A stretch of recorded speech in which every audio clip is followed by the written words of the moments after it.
یہاں ایک اور کالر ہمارے ساتھ ہیں. جی السلام علیکم، کون ہے، کہاں سے ہیں؟ نہیں، اب سے بات کر رہا ہوں. جی فرمائیے. اچھا، میرا سوال یہ ہے کہ اکثر والدین لوگوں سے ناراض ہوتے ہیں اور وہ جا کر باہر ای میل سے اور دیگر لوگوں سے کہتے ہیں ہمارے لیے دعا کر دیں. والدین کی دعا زیادہ بہتر ہے یا باہر جو لوگ ہوتے ہیں ان سے دعا کہیں وہ ہماری لیے دعا کریں؟ کون سی دعا زیادہ بہتر ہے؟ اور جی والدین ناراض ہوں تو کیا بندے کی عبادات بھی قبول ہوتی ہیں کہ نہیں ہوتی ہیں؟ اس حوالے سے ضرور بتائیے. جی وحید الرحمان، شکریہ. جی حمزہ بھائی. پہلے تو میں جدھر ابھی بات ذکر ہوئی کہ حضرت آدم علیہ السلام نے وہ کون سے الفاظ تھے جو ذکر کیے، اللہ رب العزت نے جو انہیں سکھائی تھی دعا. قرآن مجید کے اندر ذکر ہے کہ اللہ رب العزت نے انہیں جو الفاظ سکھائے تھے، ربنا ظلمنا انفسنا وان لم تغفر لنا وترحمنا لنکونن من الخاسرین. تو اسی طرح جس حضرت یونس علیہ السلام جو ترجمہ بھی فرماتے ہیں. اللہ رب العزت سے وہی ہے نا، ربنا ظلمنا انفسنا، یا اللہ ہم نے اپنے کہتے ہیں نفس پہ ظلم کر لیا. ربنا ظلمنا انفسنا وان لم تغفر لنا وترحمنا، رحم کرتے ہیں اگر تو ہمیں معاف نہ کرے اور اگر تو رحم نہ کرے. اچھا، اس کے اندر پھر یہ کہ حضرت یونس علیہ السلام جب مچھلی کے پیٹ میں تھے، پھر اللہ رب العزت نے بھی ان کو دعا سکھائی، لا الہ الا انت سبحانک انی کنت من الظالمین. اس کے بعد جو ابھی یہ ان سے پہلے جو کالر تھے نا، جنہوں نے کہا کہ میں سوسائڈ کے قریب جو یہ بات کر رہے تھے، یہ بہت بڑی وجہ ہے. آج اسلام میں جو الہاد کی طرف اسٹوڈنٹ جا رہے ہیں نا، ایتھیزم کی طرف، اس میں بھی سب سے بڑی وجہ یہی ہے کہ اپ اینڈ ڈاؤنز آتے ہیں، ان سے پریشان ہو جاتے ہیں، اور پھر کیا کہ اسلام تو کیا میں نے دعا کی، اللہ تعالیٰ نے قبول نہیں کی، تو اسلام میری زندگی میں کہاں اثر کر رہا ہے، تو وہ پھر اس طرح جاتے ہیں. یہ بہت بڑا اس میں جو یہ چیز جو ہے نا کہ میری دعا قبول نہیں ہو رہی، یا اللہ رب العزت نے سارے بوجھ مجھ پہ ڈال دیے. دیکھیں نا، پیارے پیغمبر علیہ الصلوۃ والسلام جب مکہ کے اندر تھے، مکہ کے اندر آگے مقابلے میں کون تھے؟ مشرک تھے. اللہ رب العزت نے فرما دیا کہ یہ لوگ ہیں، انہوں نے مخالفت بھی کرنی ہے، بتایا سارا بتایا. اسی طرح پیارے پیغمبر علیہ الصلوۃ والسلام جب مدینے کے اندر آئے تو وہاں سامنے کون تھا؟ منافق تھے.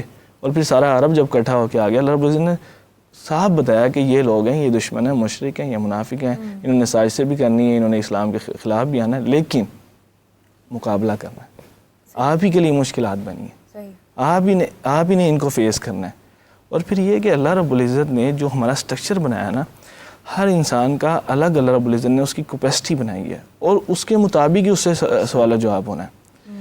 اور یہ بھائی کا جو سوال تھا کہ ہم فقیروں سے اور خواجہ سراؤں سے جو ہے وہ دعا کہتے ہیں، اس میں یہ تھا کہ والدین سب سے بڑا جو دعا کا ذریعہ ہے وہ والدین ہے، اس سے آگے نہیں ہے، وہ بعد میں ہے. والدین اگر دعا کر دیتے ہیں نا، ایون کہ اگر بد دعا بھی کر دیتے ہیں تو اس سے آگے نہیں ہے. تو سب سے پہلے یہ کہ والدین خود اپنے بچوں کے لیے دعا کریں، اور اپنے بچے خود والدین سے دعا کروایا کریں اپنے لیے.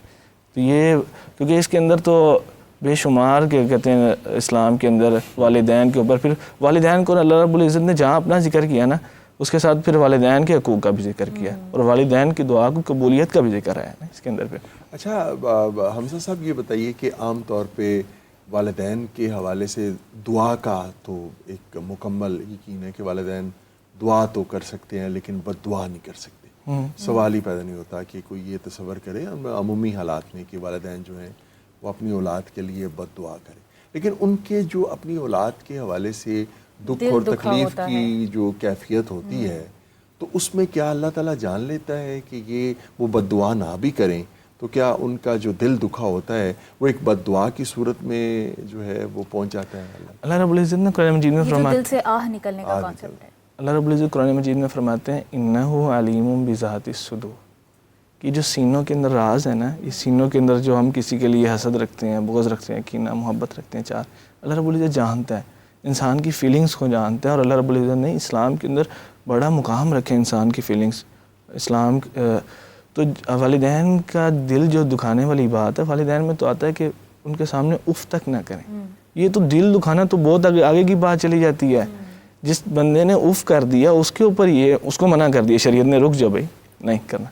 تو جو دل دکھائے گا، اور اللہ رب العزت کا مطلب ہمارے ہاں جو ہے وہ لفظی اف لیتے ہیں، اف نہیں کہنا، بس باقی سب کرتے ہیں. اف کا معنی ہے بے معنی اتزجرو، ایسا کلمہ کہنا جو ان کو ناپسند ہو وہ بھی نہیں کہہ سکتے.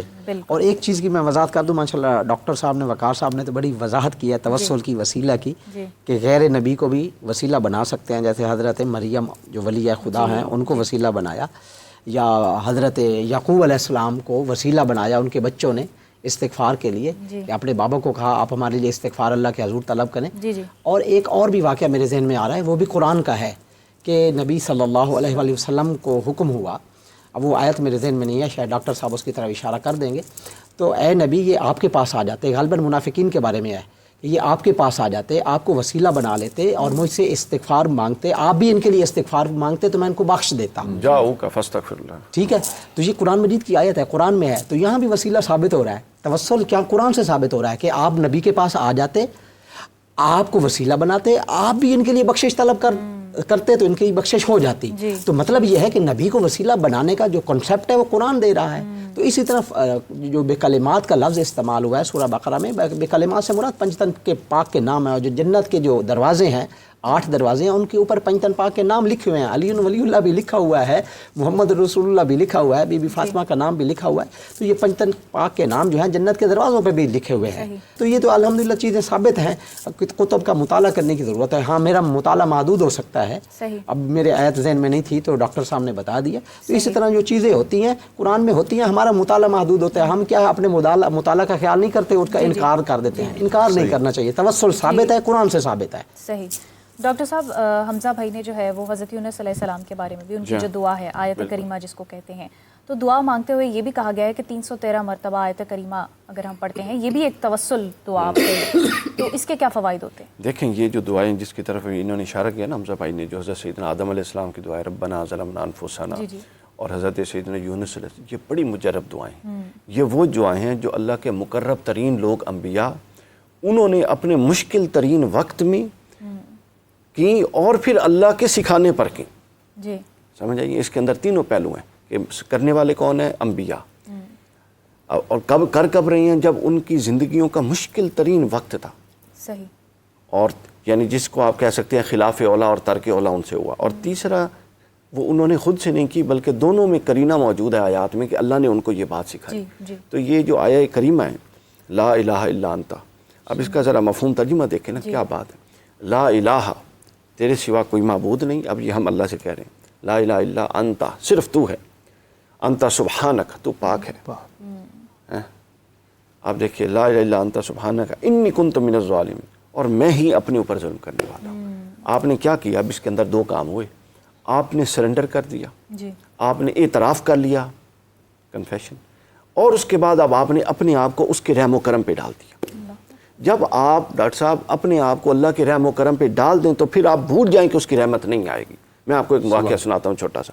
حضرت موسیٰ کے دور کا واقعہ ہے، امام غزالی نے مکاشفۃ القلوب میں بیان کیا. حضرت موسیٰ پر وہی آتی ہے کہ ایک شخص بدکار ہے، اس کو فلاں بستی سے نکال دیں، میرے لوگ اتنے تنگ ہیں میرے بندے. حضرت موسیٰ جاتے ہیں اس شخص کو بستی سے نکال دیں.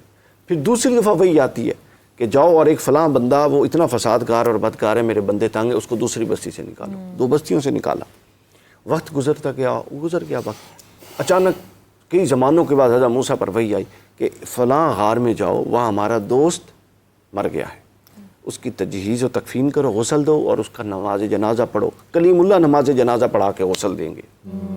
حضرت موسیٰ پہنچے تو حضرت موسیٰ کے پیروں کے نیچے سے زمین نکل گئی کہ یہ تو وہ شخص تھا جس کو 2 بستیوں سے نکلوایا گیا تھا.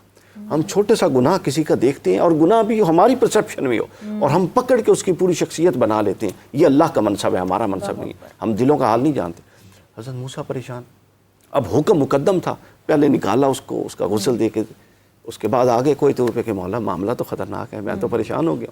اللہ نے فرمایا موسیٰ یہ ایسے ہی ہے جیسے تو سمجھ رہا ہے. اس نے یہی کیا تھا کہ یہ اسی قابل تھا کہ اس کو بستیوں سے نکالا جائے، لیکن پھر یہ ہوا کہ یہ اس غار میں آ گیا. اس کو اس کے بیوی بچوں عزیز و اکارم نے چھوڑ دیا اور پھر اس نے مجھے پکارا اور کہا کہ اے مولا اب جب سب چھوڑ چکے ہیں کیا تو اب بھی میرا رب اور مجھ پر رحمت فگاں ہے؟